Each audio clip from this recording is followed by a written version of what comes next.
बच्चों अब जो है हम आपको कक्षा 10 की मैथ में जो है आज जो पढ़ाएंगे उसमें है दो चर वाले रैखिक समीकरण युग्म यानी pair of liner equation two variables, यानी दो चर में रैखिक समीकरण आपको पढ़ाना है।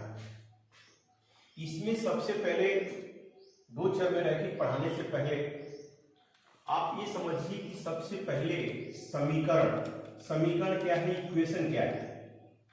तो इक्वेशन में भी आपका आता है जिसे बीजगणितीय व्यंजक क्या है, यानी बीजगणितीय व्यंजक अलजेब्रिक एक्सप्रेशन। अब बीजगणितीय व्यंजक का मतलब होता है कि जैसे चार अंक गणितीय संक्रियाएं, जैसे आपका है जोड़ है, घटाना है, गुणा है, भाग है। तो जोड़, घटाना, गुणा, भाग द्वारा जुड़े इसमें चर और अचर के जो संयोजन होते हैं उस संयोजन को ही बीजगणितीय व्यंजक कहते हैं। ये बीजगणितीय व्यंजक की परिभाषा होती है। इसके बाद आपका जो है समीकरण की बात आती है, तो बराबर चिन्ह के साथ, यानी बराबर चिन्ह के साथ एक बीजगणितीय व्यंजक, यानी बराबर इसमें चिन्ह है, बराबर चिन्ह के साथ एक बीजगणितीय व्यंजक, यानी ये समीकरण कहलाता है। यानी इसको जो है हम समीकरण करेंगे जो बराबर का चिन्ह होता है। जैसे इसमें जो है और बिना चिन्ह के यह केवल जो है व्यंजक कहलाता है। जैसे 3x + 5 है, तो यह जो है ये आपका जो है ये व्यंजक है। लेकिन अगर 3x + 5 बराबर जो है अगर हम 0 ही कर लेते हैं तो यहां ये समीकरण बन गया। यानी पहले यह व्यंजक था, लेकिन बराबर अगर हम लिख देते हैं तो बराबर लिखने के बाद जो है ये समीकरण बन जाता है। तो इस तरह से जो है यानी समीकरण क्या होता है, तो समीकरण की परिभाषा हो गई कि बराबर चिन्ह के साथ अगर हम एक बीजगणितीय व्यंजक जो होता है वो समीकरण कहलाता है, और जिसमें बराबर चिन्ह नहीं होता है वो व्यंजक कहलाता है। तो जैसे आपका ये एग्जाम्पल में बताया कि जैसे 4x + अगर 6 है तो ये जो है व्यंजक है, और लेकिन यही बराबर अगर हम 10 लिख दिए तो ये आपका समीकरण बन जाएगा। अब इसके बाद जो है जो हमको पढ़ना है वो हम आपको बता रहे हैं। जैसे आपके कोर्स में जो है ये दो चर वाले रैखिक समीकरण, यानी आपके कोर्स में दो चर वाले रैखिक समीकरण है। लेकिन इसके पहले हम थोड़ा सा एक चर के विषय में भी बता दे रहे हैं। एक चर में रैखिक समीकरण का मतलब कि ऐसा समीकरण जिसमें एक ही चर राशि पाई जाती है, ऐसा समीकरण जिसमें एक ही चर राशि पाई जाती है वह एक चर में रैखिक समीकरण होता है। जैसे 3x + 5 बराबर 2x + 10, ये जो है इसमें जो है x है, केवल एक ही चर है, तो यह एक चर में रैखिक समीकरण है। एक चर में रैखिक समीकरण का मतलब कि ऐसा समीकरण जिसमें एक ही चर राशि पाई जाती हो, उसमें हम उसको जो है एक चर में रैखिक समीकरण कहते हैं। तो ये आपका जो एग्जाम्पल है वह एक चर में रैखिक समीकरण है। और इसके बाद आपके कोर्स में जो पढ़ना है इसमें जो है दो चर में रैखिक समीकरण आपको पढ़ाना है हमको कि दो चर में रैखिक समीकरण क्या होते हैं। तो दो चर में रैखिक जो समीकरण होते हैं वह ax + bx + c ये बराबर 0 के रूप में होते हैं। यहां देख रहे हैं कि a b c, जहां a b c ये जो है वास्तविक संख्याएं हैं, वास्तविक संख्याएं, और इसमें जो है a और b = not 0 अगर होगा तो ये जो है दो चर में रैखिक समीकरण होगा, जिसमें देख रहे हैं आप एक x है और एक क्या है ये y, ax + by + c = 0। तो इसको जो है दो चर में रैखिक समीकरण कहेंगे। और चूंकि आज के कोर्स में जो है दो चर वाले रैखिक समीकरण ही हमको पढ़ाना है, तो इसमें यही इसका व्यापक रूप है, या a square plus b square not बराबर 0, इस रूप में भी इसको हम प्रदर्शित कर सकते हैं। अब जैसे इसका एग्जाम्पल है दो चर में रैखिक समीकरण का, जैसे x प्लस 2y ये बराबर 3 और 2x माइनस वाई बराबर जो है ये 5, यानी जो है युग्म है, दो चर में रैखिक समीकरणों का ये युग्म हो गया।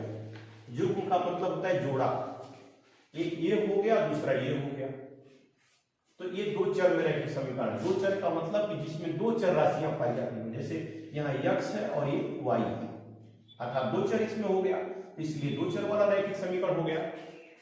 जिसमें एक चर होगा उसको एक चर वाला कहेंगे, तो ये दो चर वाला रैखिक समीकरण है। और ये ध्यान आपको ये देना है कि जब हम दो चर वाले रैखिक समीकरण के बारे में पढ़ेंगे, तो यह दो चर वाला जो रैखिक समीकरण है, यह x और y ये के मानों, अगर इसके मान को x और y के मान को अगर हम किसी भी समीकरण में अगर रख देते हैं और वह मान जो है उस समीकरण को अगर संतुष्ट कर देता है, तो ये कहा जाता है कि वह जो है ये दोनों जो मान है उस समीकरण के हल है। जैसे मान लीजिए यहां आपका एक समीकरण है 2x प्लस 3y ये बराबर 5 है, तो यहां x बराबर जो है 1 और तथा y बराबर 1 है।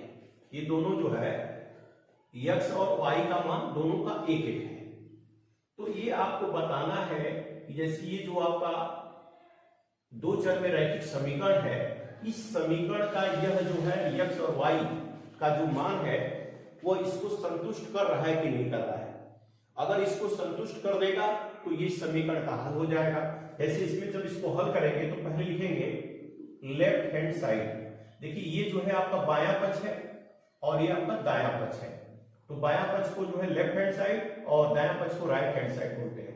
तो ये जो है आपका 2x प्लस 3y है, तो इसमें जो है x का मान जो है यहाँ 1 है और यहाँ 1 है y का भी, तो ये दोनों मान रखेंगे 3 गुणे 1, तो ये हो जाएगा 2 धन 3 बराबर 5, यानी ये आपका जो है राइट हैंड साइड बराबर हो गया। यानी लेफ्ट में हल किए तो राइट में बराबर आ गया। इसका मतलब ये हो जा रहा है कि यहाँ x बराबर 1 और y बराबर 1, यह जो समीकरण है दो चर में उसका जो है ये हल है। यानी इस तरह से आप इसके हल को ज्ञात कर सकते हैं। अब इसके बाद जब जो है जैसे मान लीजिए दूसरा प्रश्न है आपका कि जैसे आपसे पूछ दिया जाए कि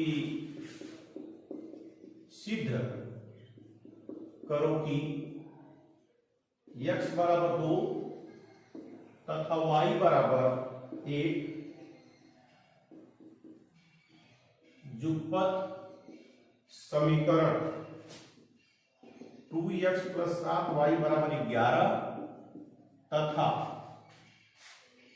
x माइनस 3y बराबर 5 का हल है। यानी आपको बताना कि हल है या नहीं। तो इसके लिए आप करते क्या है कि सबसे पहले यानी जो समीकरण है आपका उसको पहले आप नोट करेंगे। तो यहां जो है समीकरण 2x प्लस 7y बराबर 11, इस समीकरण में जो है हम ये x और y का जो मान दिया है इसमें पहले हम रखेंगे। तो रखने का मतलब ये है कि इसका पहले हम लेफ्ट हैंड साइड लेंगे, यानी 2x प्लस 7y, तो x की जगह पर 2 और y की जगह पर 1, तो 2 गुणे 2 और यहां जो है 7 गुणे 1, तो ये 4 हो गया और ये 7 हो गया, यानी 11 आ गया। तो ये जो मान है आपका राइट हैंड साइड के बराबर आ गया। इसका मतलब ये हो गया कि जो पहला समीकरण है x बराबर 2 और y बराबर 1 जो है इस समीकरण को यानी संतुष्ट यहां कर रहा है। इसका मतलब कि पहले समीकरण का ये हल है। और इसके बाद जो दूसरा समीकरण है ये आपका पहला था, और समीकरण जो 2 है आपका x - 3y = 5, ये दूसरा समीकरण है। तो यहां भी जो है इसका लेफ्ट हैंड साइड लेंगे तो x - 3y = ये 5 है। तो यहां भी जो है यही मान रखना है, लेफ्ट को ही खाली लेना है यहाँ। तो यहां जो है x की जगह पर फिर यही 2 और 1 रखेंगे आप, तो 2 और 3 गुणे 1, तो 2 - 3 हो गया, 2 - 3 हो गया। तो इसका मान जो है -1 आ गया। इसका मतलब ये हो गया कि लेफ्ट हैंड साइड बराबर नॉट बराबर जो है राइट हैंड साइड के। यहां जो है ये पहले वाले में लेफ्ट हैंड साइड जो है राइट के बराबर था, लेकिन दूसरे वाले में जो है लेफ्ट हैंड साइड जो है राइट हैंड साइड के बराबर नॉट बराबर, यानी बराबर नहीं है। इसका मतलब ये हो गया कि जो दूसरा जो समीकरण ये था इसके लिए x = 2 और y = 1 जो है इसका हल नहीं है। जब बराबर नहीं है इसका मतलब हल नहीं है, आप लिख देंगे। और यहां जो है आपका हल है, क्योंकि संतुष्ट हो जा रहा है और यहां संतुष्ट नहीं हो रहा है। जब संतुष्ट नहीं हो रहा है तो इसका मतलब हल नहीं है। अब जो है आपको आगे हम बताएंगे कि रैखिक समीकरण का ग्राफी निरूपण क्या होता है। लाइनर जो इक्वेशन है उसका जो है ग्राफी निरूपण क्या है, ग्राफ से कैसे आप निरूपण करते हैं। अब आपको मालूम होना चाहिए कि जब हम 2 चर वाला जो रैखिक समीकरण होता है इसका जब भी हम ग्राफ खींचते हैं तो यह एक सीधी रेखा आता है। 2 चर वाले रैखिक समीकरण का जब भी ग्राफ खींचा जाएगा तो यह जो है एक सरल रेखा आता है। अब जब ये सरल रेखा आएगा और रेखा पर जो प्रत्येक बिंदु होंगे वह उसका जो है हल होंगे, वही उसके हल होंगे। लेकिन अब स्थिति ये उत्पन्न होती है कि जब हम 2 चर वाले रैखिक समीकरण युग्म का जब भी हम ग्राफ खींचते हैं तो 3 स्थितियां उत्पन्न होती हैं। 3 स्थितियां उत्पन्न होती है। पहला जो होता है, पहली जो स्थिति होती है, ये ग्राफ जब हम दोनों समीकरण लेंगे और दोनों समीकरण से जब हम ग्राफ खींचेंगे तो पहली स्थिति ये होगी कि ये दोनों रेखाएं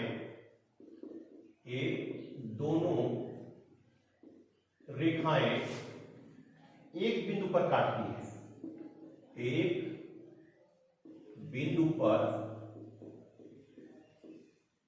काटती है। पहला एक कंडीशन होगा। दूसरा आपका कंडीशन होगा कि ये दोनों रेखाएं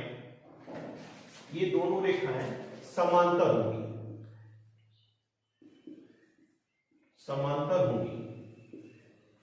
और तीसरी स्थिति हो सकती है कि ये दोनों रेखाएं एक दूसरे एक बिंदु पर काटती हैं, तो मतलब ऐसे ग्राफ खींचेंगे तो ये इस तरह से हो जाएगा। और जब ये समांतर होंगी तो इसका जब भी ग्राफ खींचा जाएगा तो ऐसे मतलब दोनों रेखाएं आएंगी, समांतर हो जाएंगी। और तीसरा जो कंडीशन है कि ये दोनों रेखाएं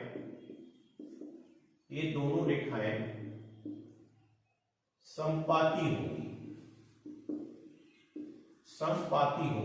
इसका मतलब कि जैसे कोई ग्राफ खींचा गया उसका एक लाइन एक प्रदर्शित है, तो इसकी दूसरे जो समीकरण से जो ग्राफ खींचा जाएगा वह भी इसी लाइन पर ही उसका विमान प्रदर्शित होगा। तो इसी को हम समपाती कहते हैं। मतलब जैसे 2 समीकरण होंगे, दोनों से ग्राफ अगर हम खींचेंगे तो पहले से ग्राफ खींचते हैं तो मान लीजिए लाइन प्रदर्शित हो रही है, और दूसरा जो समीकरण है उससे भी ग्राफ खींचेंगे तो वह भी इसी लाइन पर ही वो ग्राफ पड़ेगा। इसका मतलब इसी को हम समपाती कहते हैं। तो इसमें जो है जब 2 समीकरण से जब हम ग्राफ खींचते हैं तो ये 3 कंडीशन जो है यानी ये आपकी उत्पन्न होगी। या तो दोनों समीकरण से जो ग्राफ खींचा जाएगा वह एक बिंदु पर काटेगा, या दोनों समीकरण से जो ग्राफ खींचेगा वो समांतर ग्राफ हो जाएगा, और तीसरा जो है समपाती हो जाएगा। तो अब यहां जो है आपको पुनः ग्राफ खींचने के लिए आपको हम बता रहे हैं कि कैसे आप ग्राफ खींचेंगे। जैसे मान लीजिए x प्लस वाई ये बराबर जो है 4, ये पहला समीकरण है, और दूसरा समीकरण आपका है 2x प्लस 4y बराबर 12। अब ये दोनों से जो है आपको ग्राफ खींचना है।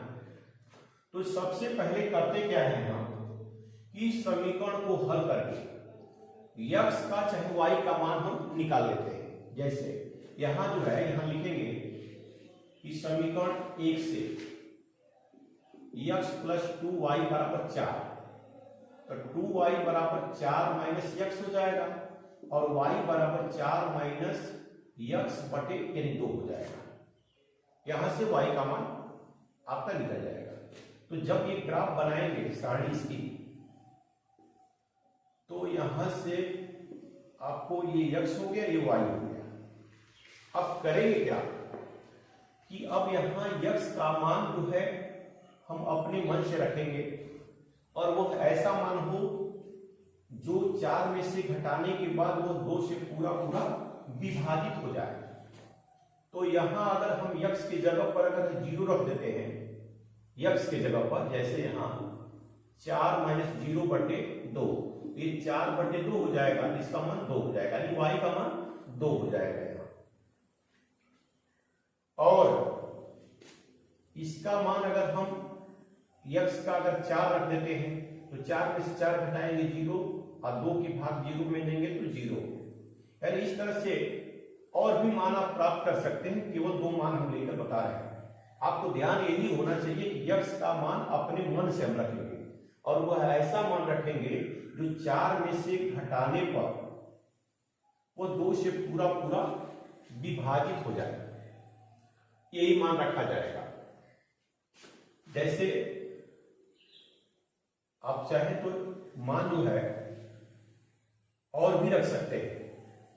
जैसे मान लीजिए कि अगर हम 2 रख दिए, x का मान 2 रख दिए, तो 4 में से 2 निकल गया 2, और 2 में 2 की भाग देंगे तो 1, ये भी हो सकता है। अब इसी तरह दूसरा यहां लिखेंगे समीकरण 2 से, यहां भी जो है 2x प्लस 4y बराबर 12, तो 4y बराबर 12 माइनस 2x, तो y बराबर हो जाएगा 12 माइनस 2x बटे 4। यहां भी जो है आप फिर सारणी बनाएंगे, यहां भी जो है x का मान अपने मन से रखेंगे, और वह ऐसा मान हो जो 12 में से घटाने पर 4 से पूरा पूरा वो कट जाए। जैसे x का मान अगर आप 0 कर देते हैं, तो 0 का मतलब है पूरी राशि 0 हो जाएगी। जैसे 12 माइनस 2 गुणे 0 और बटे 4, तो 12 माइनस 0 बटे 4 यानी 12 बटे 4, 4 यानी 12, यानी इसका मान 3 आ जाएगा। तो यहां ये 3 रख देंगे, 0 और 3 हो गया। फिर जो है इसका मान अगर 6 रख देते हैं, तो 6 दूनी 12, 12 में से 12 कट गया 0, 4 की भाग देंगे 0। मान इस तरह से जो है दोनों समीकरण को हल करके आप जो है सारणी प्राप्त कर लेते हैं। अब इसका जब ग्राफ खींचना होगा तो आप ध्यान देंगे, ये आपका जो है x अक्ष है, और ये वाला जो है y अक्ष है, x अक्ष और ये y अक्ष है। इसमें जो है ग्राफ में ये मूल बिंदु होता है, तो ग्राफ में खाना बना होता है। तो ये मान लेते हैं कि जब लिखते हैं तो माना एक खाना बराबर 1 इकाई के। अब जैसे आप मानेंगे 5 खाना बराबर 1 इकाई मान सकते हैं, जैसे ग्राफ होगा उसके हिसाब से आप मानेंगे। तो जब एक खाना बराबर 1 इकाई है, तो यहां देखिए x का मान 0 है, तो 0 होने का मतलब ये मूल बिंदु पर रहेगा, और y का मान 2 है, तो ये 2 खाना ऊपर चलेंगे यहां। तो अब यहां जो है निशान लगा देंगे आप, तो ये जो है आपको दर्शा रहा है 0 और 2, ये पॉइंट यहां 0 और 2 हो गया। फिर यक्स का मान जो है 4 है, तो 4 खाना जो है मूल बिंदु से जो है, क्योंकि प्लस में मान है तो दाहिने तरफ चलेंगे, तो बता चुके हैं आपको 1 2 3 4 ही हो गया। और फिर जो है y का मान 0 है, तो ये मूल बिंदु नहीं यही रहेगा, तो यहां जो मान होगा वो 4 और 0 हो गया। अब इसके बाद x का मान 2 है और y का मान 1 है, ये 2 हो गया 1 हो गया, कहीं यहां हो जाएगा। अब इससे जब ग्राफ खींचेंगे तो देखिए ये हो रहा है आपका, इस तरह के बनेगा। ये पहले समीकरण से हो गया। अब दूसरा जो समीकरण आपका है, इसका मान x का 0 है और y का 3 है, तो 0 होगा, x का तो ये मूल बिंदु पर होगा, 3 का मतलब 1, ये 2 था तो यहाँ 3 हो जाएगा। तो ये जो मान आपका है वो 0 और 3 को दर्शा रहा है यहाँ। अब इसके बाद 6 0 है, तो ये 1 2 3 4 5 और ये 6 हो गया, और 0 का मतलब मूल बिंदु पर ही होगा। तो अब इससे जब ग्राफ खींचेंगे आप देखिए यहां से ऐसे जब मिलाएंगे तो देख रहे हैं कि ये ग्राफ जो है ये समांतर रेखा आपको प्रदर्शित हो रहा है, और इससे जो है ग्राफ खींचने से समांतर रेखा आ रही है। इसका मतलब ये हो रहा है कि क्यों समांतर रेखा आ रही है कि जो पहले जो सारणी हम बनाए हैं इसका प्रत्येक मान दूसरी जो सारणी है इसके प्रत्येक मान से अलग अलग है, यानी इस सारणी का कोई भी मान इस सारणी के मान से नहीं मिल रहा है। तो जब भी ऐसे ग्राफ खींचा जाएगा तो यह ग्राफ जो है हमेशा समांतर रेखा ही प्रदर्शित करेगा। अब इसके बाद जब ये समांतर रेखा प्रदर्शित हो रहा है तो आपको ये मालूम होना चाहिए तुरंत, यानी पहले जो समीकरण से जो मान आए हैं दूसरे समीकरण के जो मान आए हैं एकदम इसमें भिन्नता नहीं होगी, अलग अलग दोनों मान होंगे, तभी जो है ये समांतर रेखा प्रदर्शित करेगा। अब इसके बाद दूसरा है, आपको एग्जांपल बता रहे हैं। अब जो है युग्म समीकरण जो है 2x + 3y बराबर 9 ये पहला समीकरण है, और दूसरा आपका है 4x + 6y बराबर 18। अब जो है करेंगे क्या कि ये जो युग्म समीकरण दिए हैं इनसे जो है आप ग्राफ खींचेंगे, तो आप इसमें क्या करेंगे, इस समीकरण को हल करके इसमें चाहे x का चाहे y का मान आप निकालिए, किसी का भी निकाल सकते हैं। तो समीकरण 1 से 2x + 3y बराबर 9, तो 3y बराबर 9 - 2x हो जाएगा, यानी y बराबर हो जाएगा 9 - 2x बटे 3। अब इससे आप सारणी बनाएंगे तो यहां जो है ये x हो गया और ये y हो जाएगा। अब करना क्या होगा कि यहां जो है x का मान आपको अपने मन से रखना होगा, और x का मान हम ऐसा रखें कि 9 में से उसको घटाने पर 3 से पूरा पूरा विभाजित हो जाए। तो अगर हम x की जगह पर 0 रख देते हैं तो यहाँ 2 में x का गुणा करेंगे, 0 का गुणा करेंगे तो पूरा 0 हो गया, इसका मतलब 9/3 आ जाएगा, तो y का मान 3 हो जाएगा। और इसके बाद x की जगह पर अब जो है हम 4.5 रख दें, तो 4.5 रखेंगे तो 2 में अगर 4.5 का गुणा करेंगे तो 9 हो जाएगा, तो यहां भी 9 है, तो 9 में से 9 घटाएंगे तो ये 0 हो जाएगा, तो 3 की भाग देंगे तो फिर 0 हो जाएगा, तो यहां आपका 0 हो जाएगा।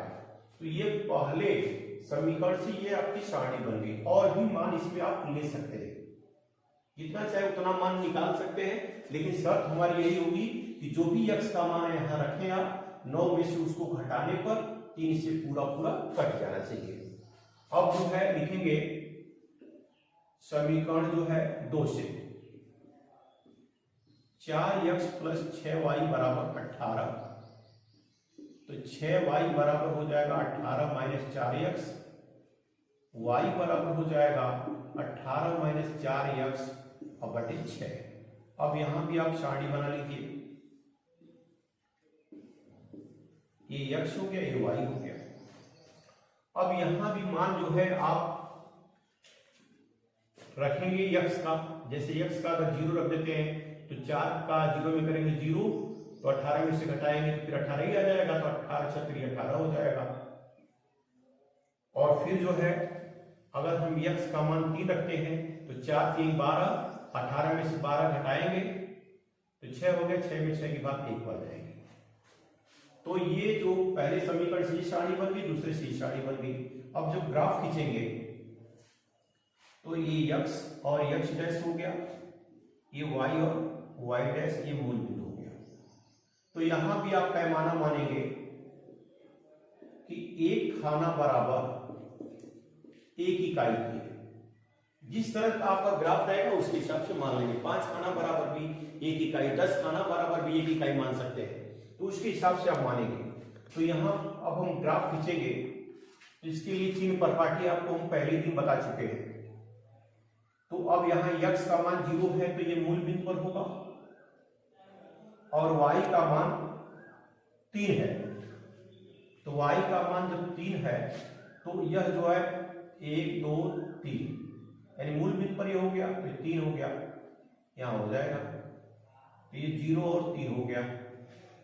अब इसके बाद 4.5 है, तो चूंकि धनात्मक मान है तो x अक्ष पर दाहिनी तरफ 1 2 3 4, और मान लीजिए 5 होता है तो इसका आधा यहाँ 4.5 होगा ये।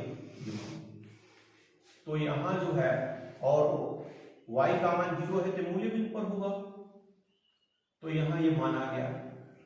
इससे जब आप ग्राफ खींचेंगे यानी ये 4.5 और 0 को प्रदर्शित कर रहा है, तो इससे आप ग्राफ खींचेंगे तो ये ग्राफ होगा आपका। और फिर जो है दूसरे समीकरण से जब ग्राफ खींचेंगे तो ये 0 है और 3 है, तो ये 0 हो गया 3 हो, तो ये एक रेखा प्रदर्शित करेगा। अब इसके बाद ये 3 है और 1 है, तो 1 2 3 खाना और 1 है तो आपका ये होगा। तो आप देख रहे हैं कि इससे भी जो है जो ग्राफ खींचा जा रहा है दूसरे समीकरण से, वो अभी इसी ग्राफ पर ही वो लाइन पड़ रही है, एक ही लाइन प्रदर्शित कर रही है, इसीलिए इसको हम कह रहे हैं समपाती, इसीलिए इसको हम कहेंगे समपाती। तो इस तरह से जो है आप जो है इस समीकरण से ग्राफ खींच सकते हैं, क्योंकि पहले जो ग्राफ खींचा गया है उसी ग्राफ पर दूसरा ग्राफ भी खींचा जा रहा है, उसी लाइन पर ही आ रहा है, इसका मतलब वो समपाती हो जा रहा है। इसके बाद फिर जो है आगे आपको जो है दूसरा उदाहरण बता रहे हैं।